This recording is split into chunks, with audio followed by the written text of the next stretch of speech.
Everybody, Matthew here, and I am here today to tell you why I deserve to be the sole survivor of Mink's Survivor Bosnia.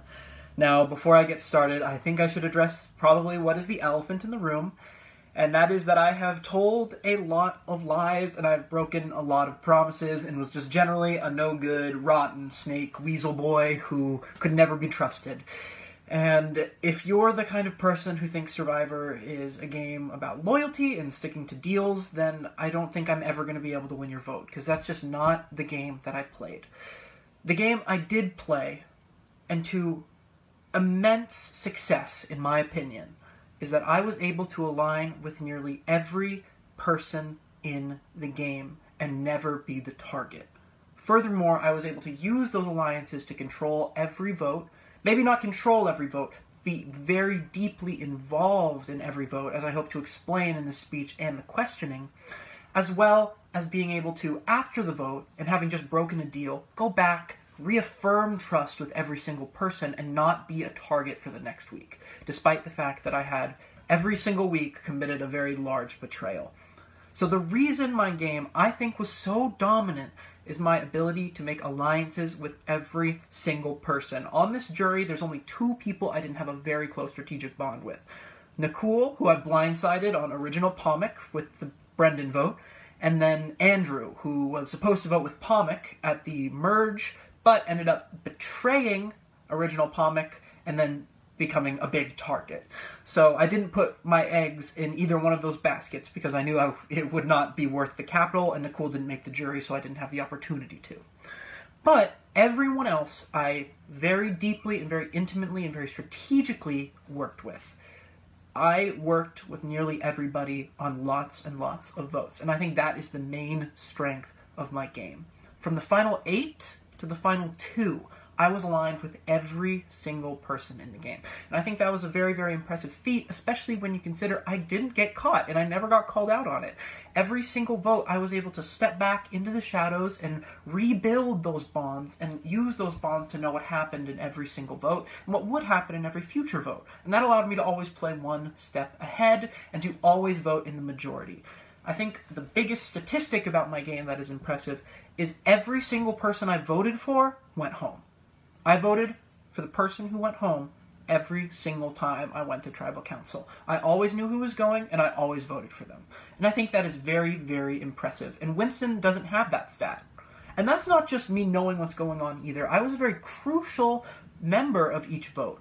At the final 10, I flipped on my Alliance member Rainey because I knew Rainey was closer to Poppy than I was, and I wanted Poppy to myself. Furthermore, the other option was Nick, and I was in a 4-person cross-tribal alliance with Nick, so I voted out Rainey. At the final 9, we voted out Andrew. I used my leverage with Josiah and my relationship with him to get him to vote for Nick, which allowed Pommick to get the advantage to take out Andrew, which was good for my game and not very good for Josiah's game. At the final 8, I assisted in the 4-vote blindside of Poppy, along with Alfie, Josiah, Nick, and Winston. Alfie did not know Josiah was involved. Josiah did not know that Alfie was the cause of it. I was the person who bridged that all together. At the final 7, it was unanimous against Braden. I facilitated that because I wanted to be in a good position in the final 6. In the final 6, we'll get into that one a little bit deeper because that's the one I really controlled and really took the game. At the final 5, I was in between 2 pairs of Nick and Winston and Josiah and Andy, and I could have flipped the vote either way.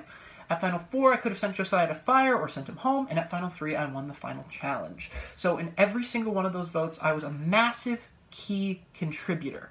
And I can get into all of those votes a lot more specifically and why I made the decision I did in questioning if you have any questions, but I think I really made the right decision every single time, and that's what got me to this point. Now, what I want to spend some time on is focus in on that final 6 vote, because I think that was my most impressive feat, and it really illustrates the kind of game I played. So, ever since Alfie and I blindsided Poppy, and I will admit that was probably more Alfie's move than mine, I knew I had to take Alfie out at the final 6. The second that vote went through, I knew Alfie was my next big target, and I would flip on the Super Secret Society. Now, as you all probably know, the Super Secret Society was me, Winston, Nick, and Alfie. We were a cross-tribal alliance, And unlike Winston, that was not my only alliance, but it was a very big part of my game. So, I knew I wanted to flip on them in the final 6, because Alfie I knew was my biggest competition. He had the killer instinct to take out Poppy, and he knew my game. He was the closest person to me throughout the pre-merge, and he knew what I was capable of. So, I knew I had to take him out. How was I going to do that, though? At the final 6, the Super Secret Society had 4 votes to 2.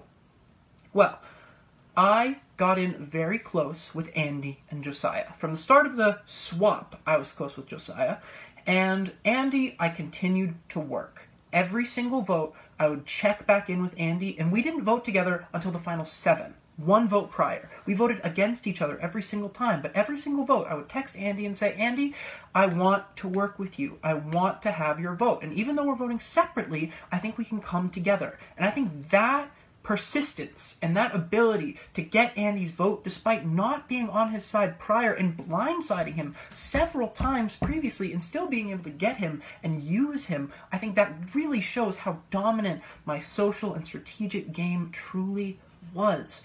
So, I knew I wanted Andy out. I would use Josiah and Andy. I told them this. I told them I wanted to use them to get rid of Alfie. Both of them were on board. But that would just make it 3-3.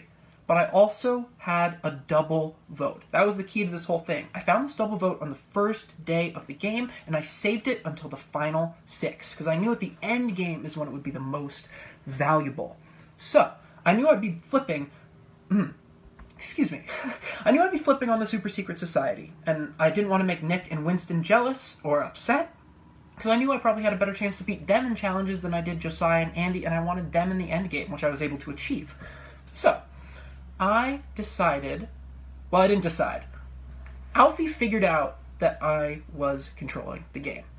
Alfie went to Josiah and Andy at the final 6 and said Matthew was controlling a game. We should vote him out. Unfortunately for Alfie, he was 2 votes behind. The pieces were already set to take him out, and he was too late. I had already set everything up to take him out. Right? So, I had made final 2 deals with Andy and Josiah by then. So both of them came to me and told me that Alfie was planning on taking me out instantly. I was able to use that information. It wasn't necessarily necessary because he was already in deep trouble, Alfie was, but I was able to take that information and give it to Nick and Winston and say, Nick and Winston, Alfie is planning on betraying me. I think he's planning on betraying me. And that way, I was able to spin it and make it seem like Alfie had betrayed me, when really I was the one who was planning on betraying Alfie the whole time. And when Alfie voted for me in that vote, it just further proved that story. And that is where I can reintegrate. I was able to reintegrate with Nick and Winston and use them to take out Andy in the next vote, because Andy was the biggest challenge threat. So even though I had literally just betrayed them with Andy and Josiah, and they should have known that I had final 2 deals with both of them and was able to manipulate them, they still stuck with me even though I wasn't immune to get rid of Andy. And that is how I use shields and reintegration to survive my big splash. So I think that move really clearly demonstrates how dominant I was in the game. At that point in the game, I had final 2s with every single person left. I took out the only threat who knew what my game truly was, and I had set myself up in an endgame position where I was in between 2 pairs, Andy and Josiah, and Nick and Winston. And Josiah didn't even realize that it was 2 pairs. Sorry, Josiah. I pulled the wool over your eyes a little bit there. But I think the final 6, and that sort of is a microcosm where I really, showed how dominant and how far-reaching my social tendrils truly were. And that move was 1,000% a success. It guaranteed me a spot in the final 4, and then a spot in the final 3. Because if Andy won the challenge, I could have voted with Andy and Josiah to take out Nick. If Andy lost, I could have voted out him, and he would as the biggest challenge threat. So it guaranteed me final 4, it guaranteed me final 3 even. So I think that was really my biggest move of the game.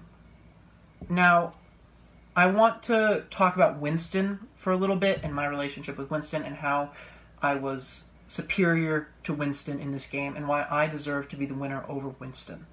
I believe I played a better social game than Winston. The final challenge, the final 3 challenge of the season, was about jury members and pre-jury members. We had statements of fact and we had to match them to jury members. I got 9 correct and Winston got 0.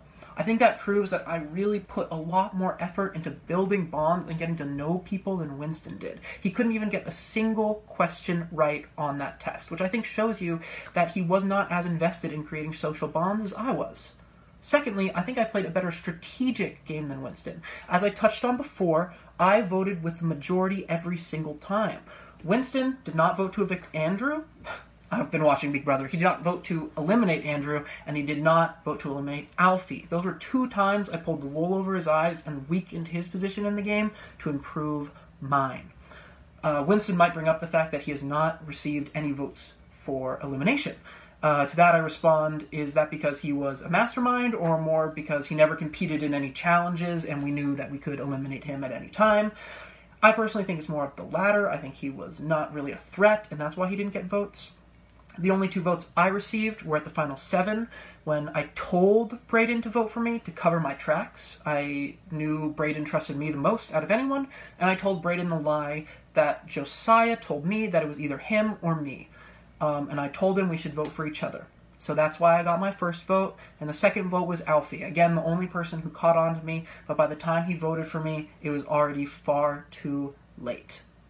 So, finally, I think I played a better physical game than Winston. This goes without saying, but Winston abstained from nearly every challenge. He won 1 challenge at the final 5, which I'm sure he'll take credit for beating Andy, but the fact of the matter is, even if he didn't beat Andy, I still would have been totally fine, because I think Andy would have taken me to the final 2. I think that, and correct me if I'm wrong, Andy, but I think my bond with you was strong enough that I could have survived if you won that challenge. Absolutely, I do. Furthermore, some of you may not remember what my score was on the jigsaw puzzle in the last challenge before the merge, the final swap challenge. I was the only person to get under 2 minutes. And I knew that that could be really dangerous. I could be perceived as a challenge threat, which in the endgame is super dangerous. Look what happened to Andy. Everyone knew Andy needed to leave because Andy was such a big threat. So what I did was I intentionally threw as many challenges as I could until the endgame. I accidentally won the merge challenge by saying everyone was a rose. But then I laid low in the weeds. I didn't get the label of challenge beast. And then once Andy was eliminated, I knew I would be able to win out, and I did win out. I was able to win the challenge, the scavenger hunt challenge, which was a lot of puzzles and riddles, and I was able to win the aforementioned jury challenge. Winston, again, barely even competed, which is why I wanted him in my endgame plans. I knew he could not beat me. So that brings me to my conclusion. I want to ask you all to vote for who you think played the best game of Survivor. And I know that is different for everyone. I think I played the best game of Survivor, but if you don't think I did, then I don't want you to vote for me. If you think Survivor is all about being loyal and being a team player and sticking with your tribe, and that's how you win, then I think Winston did a better job of me at that specific aspect. But what I think Survivor is about outwitting, outplaying, and outlasting, and I did all of those things. If I wanted to eliminate Winston at any time, I could have. It could have been Winston at the final 6. Hell, I could have sent Winston to Fire. That was the original plan, and Josiah would have beaten Winston at Fire. And I could have evicted him at Final 3. Without me, Winston would not be here. The reason he is here is I know I could beat him at challenges, and so I took him to the end with me. I think that I played by far a better game than Winston, and I think I played an immaculate game that deserves recognition on the jury. And if you don't agree, that's totally fine. I want to answer your questions and clear up any miscommunications we had. I know I lied a lot, but this really does mean a lot to me. I think I really played really well. I think my ability to just make alliances with every single person in the game and never be caught, I am very proud of myself for that. And this game has meant a lot to me. It really has. I'm so excited to be here talking to you guys in the final 2. I didn't think I'd be here. I think the second I knew it was the final 2, I thought for sure I'd be cut because I think I played the best game. I guess I'll leave you with this. I just want to ask you, please separate personal from game. I try really, really hard not to take anything personally, not to insult anyone or be mean or nasty. And even though I broke deals with every single one of you, I think all of those were strategic. I only ever broke a deal when I felt it was best in my best interest for the game. I never did it out of spite or anger. And if you have any questions about why I did something, please ask me and I'll be happy to explain. I think that's all I got for you guys. I want to say thank you. It's been a really fun experience for me. It really does mean a lot to be here in the final two. I really appreciate it. Thank you, guys.